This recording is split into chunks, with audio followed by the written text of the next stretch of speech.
आणि या बुलेटिनच्या सुरुवातीला आहे आणखी एका लेटर बॉम्बची बातमी। हो, लेटर बॉम्बचं सत्र काही केलं थांबताना दिसत नाही। म्हणजे पहिले परमबीर सिंग यांचं पत्र आणि आता रश्मी शुक्ला यांच्या संदर्भात पुढे आलेलं पत्र, आणि ते पत्र नेमकं लीक झालं कसं?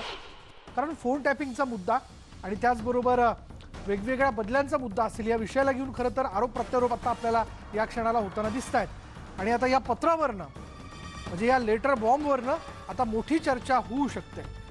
बघा, हे पत्र जाहीर केल्याप्रकरणी अज्ञात व्यक्तीविरोधात गुन्हा दाखल होण्याची शक्यता, देवेंद्र फडणवीसांनी जाहीर केलेल्या पत्रांची आता चौकशी होण्याची शक्यता आहे। पत्र लीक कसं झालं याचा तपास होऊ शकतो आणि मुंबई पोलिसांकडे गुन्हा नोंदवला जाऊ शकतो।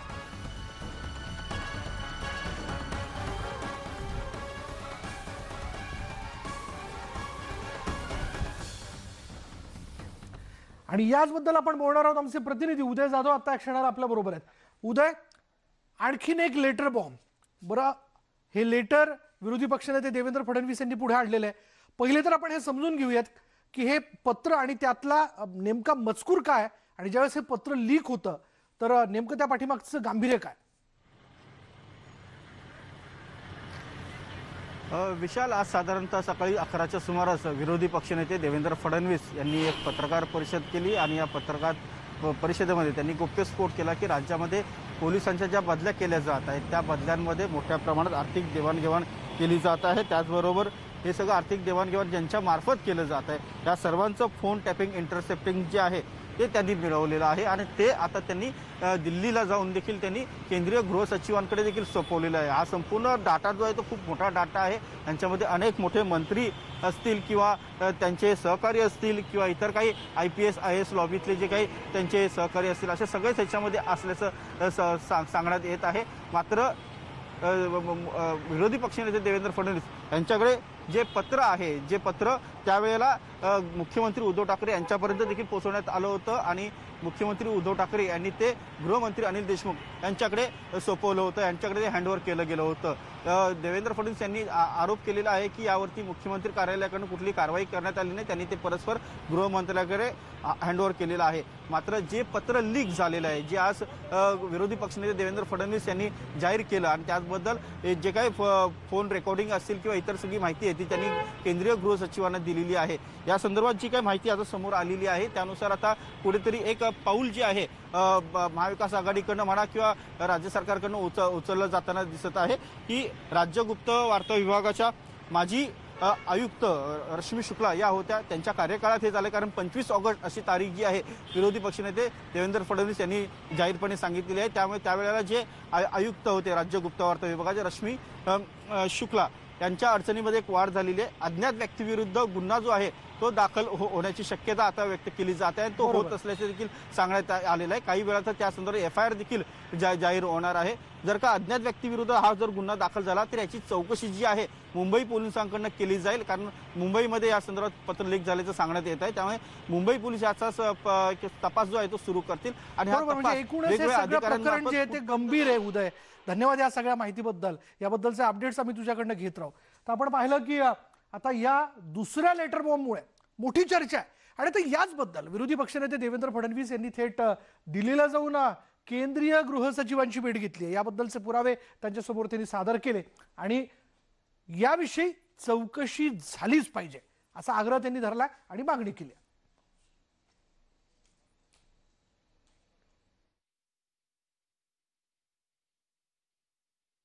25 ऑगस्ट पासून हा सगळा रिपोर्ट सरकारकडे असताना आणि तत्कालीन DGPंनी स्पष्टपणे रिकमेंड केलेलं असताना की याची CID इन्क्वायरी करा, त्याच्यावर कुठलीच कारवाई का झाली नाही? कोणाला वाचवण्याचा प्रयत्न सरकार करत होती, कोण उघडं पडेल असं सरकारला वाटत होतं, म्हणून सरकार त्यात कारवाई करत नव्हती। या गोष्टींचं उत्तर आम्हाला मिळालं पाहिजे आणि म्हणून या सगळ्या गोष्टी मी गृह सचिवांना दिल्या। आता अर्थात सत्ताधाऱ्यांकडून याबद्दल काय प्रतिक्रिया? जलसंपदा मंत्री जयंत पाटील यांनी असं म्हटलंय की रश्मी शुक्ला यांना फोन टॅपिंगचा अधिकार कोणी दिला याबद्दलची चौकशी झालीच पाहिजे आणि चौकशी होत असतानाच याविषयी कारवाई करण्याची मागणी देखील त्यांनी केलेली आहे।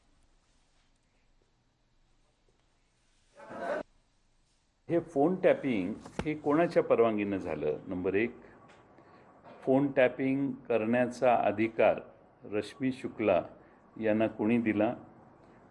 प्रॉपर ऑथेंटिक परवानगी घ्यायची प्रोसिजर होती, ती घेण्यात आली होती का? आणि ती घेण्यात आली असेल तर त्या पद्धतीनं हा जो राज्य गुप्त स्टेट इंटेलिजन्स डिपार्टमेंट जे आहे, राज्य गुप्त वार्ता विभाग हा अत्यंत संवेदनशील विभाग असतो आणि त्यामुळे पोलीस महासंचालक आणि SID आयुक्त यांच्यात झालेला पत्रव्यवहार बाहेर कसा येतो? दुसरा लेटर बॉम्ब आणि याच विषयी खरं तर देवेंद्र फडणवीस यांनी असंही म्हटलेलं आहे की या संपूर्ण प्रकरणाची माहिती राज्याचे मुख्यमंत्री उद्धव ठाकरेंना होती, पण राज्यातलं सरकार वाचवण्यासाठी ते या सगळ्या प्रकाराकडे दुर्लक्ष करत असल्याचा आरोप त्यांनी आज पत्रकार परिषद घेऊन केलेला आहे.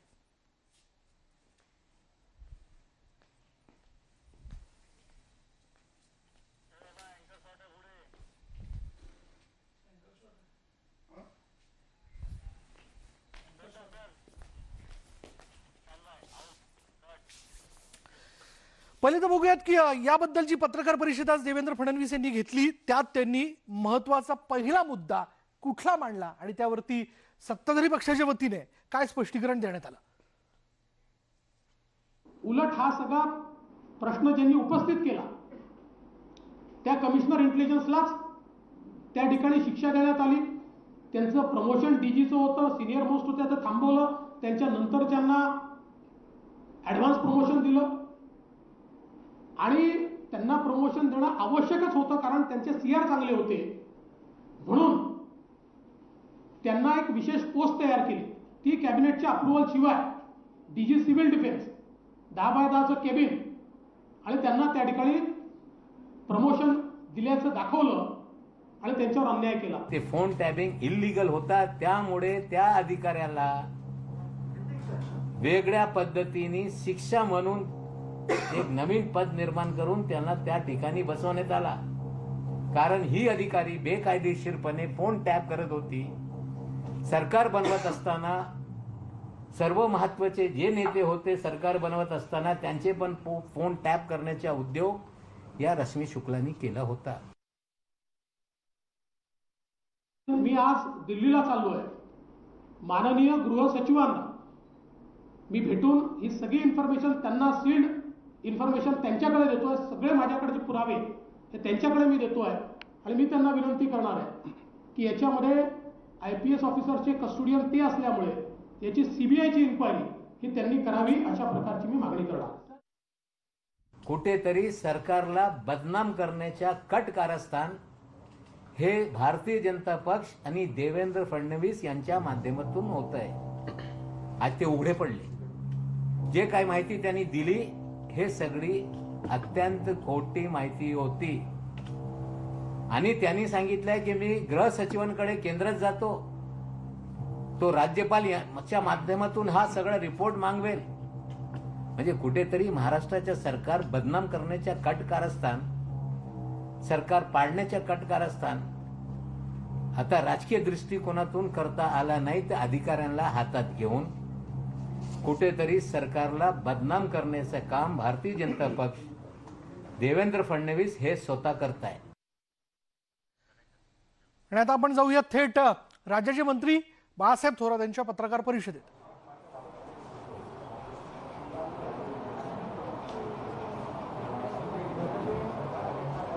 थोड्याच वेळापूर्वी काँग्रेस नेत्यांची एक महत्वाची बैठक जी आहे ती संपलेली आहे आणि या बैठकीनंतर म्हणजे या बैठकीमध्ये काँग्रेसचे सगळेच महत्वाचे नेते उपस्थित होते. मग त्यामध्ये अस्लम शेख असतील, विजय वडेट्टीवार असतील आणि इतरही महत्वाचे नेते या बैठकीत उपस्थित होते. राज्यात एकूणच ज्या काही घडामोडी सुरू आहेत त्या घडामोडींना घेऊन या बैठकीत चर्चा झाली असावी असा एक अंदाज जो आहे तो व्यक्त करण्यात येतोय. पण आता ही बैठक संपल्यानंतर बाळासाहेब थोरात नेमके काय बोलतायत, काही महत्वाचे मुद्दे मांडतायत का आणि अर्थात माध्यमांच्या वतीने देखील प्रश्न असतील, त्या प्रश्नांना देखील ते काय उत्तर देतात हे बघणं फार महत्वाचं ठरेल. याबद्दल माहिती घेतच राहू, पण यानंतर वेळ झाली का ब्रेकची. ब्रेक घेऊयात आणि ब्रेक नंतर इतरही बातम्या पहा फक्त न्यूज 18 लोकमत.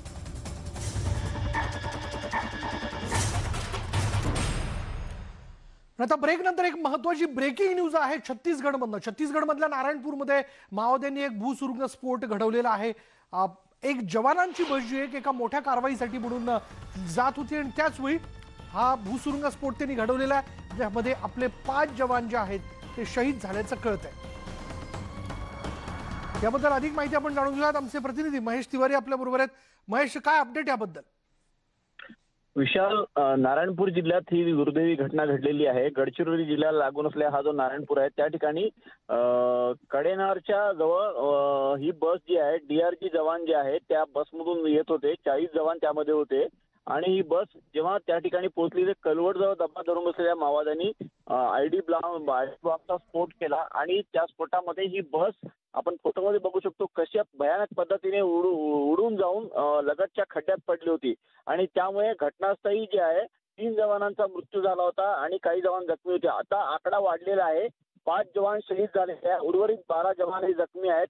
त्यांना आता हेलिकॉप्टरने रायपूरला हलवण्यात आलेला आहे. एकूण जर बघितलं तर हा जो परिसर आहे अत्यंत घनदाट जंगल आणि महत्वाचं म्हणजे नेटवर्क नसलेला परिसर आहे. त्यामुळे मदत सुद्धा वेळेवर पोहोचणं कठीण होतं. मात्र लगेच या ठिकाणी अँब्युलन्स आणि इतर गोष्टी सॅटेलाइट फोनवरून मागवण्यात आल्या. त्यानंतर जवानांना नारायणपूरच्या रुग्णालयात दाखल करण्यात आलं. आता तिथून हेलिकॉप्टरने त्यांना रायपूरला हलवण्यात आलेलं आहे. छत्तीसगडमध्ये अलीकडेच माओवाद्यांनी शांतता चर्चेचा एक प्रस्ताव ठेवला होता आणि त्यामध्ये त्यांनी 3 अटी ठेवल्या होत्या. मात्र त्या चर्चेच्या प्रस्तावाला 8 दिवस लोटण्यापूर्वीच माओवाद्यांनी ही घटना केल्यामुळे कुठेतरी माओवाद्यांचा एक वेगळ्या पद्धतीची रणनीती होती आता स्पष्ट झालेलं आहे. आता सुरक्षा दलं या माओवाद्यांच्या या कारवाईला कसं प्रत्युत्तर देणार हे पाहणं महत्वाचं ठरणार आहे. पण आपण देखील शांत बसणार नाही हे तितकंच खरं. पण जे घडलं ते धक्कादायक आणि यामध्ये आपण आपले 5 जवान जे आहेत ते गमावलेले. या महत्वाच्या ब्रेकिंग न्यूज नंतर मुलुक महाराष्ट्रामध्ये आज आपण इथेच थांबणार आहोत. उद्या पुन्हा एकदा भेटूयात दिवसभरातल्या नवीन घडामोडींसह. पहा फक्त न्यूज 18 लोकमत.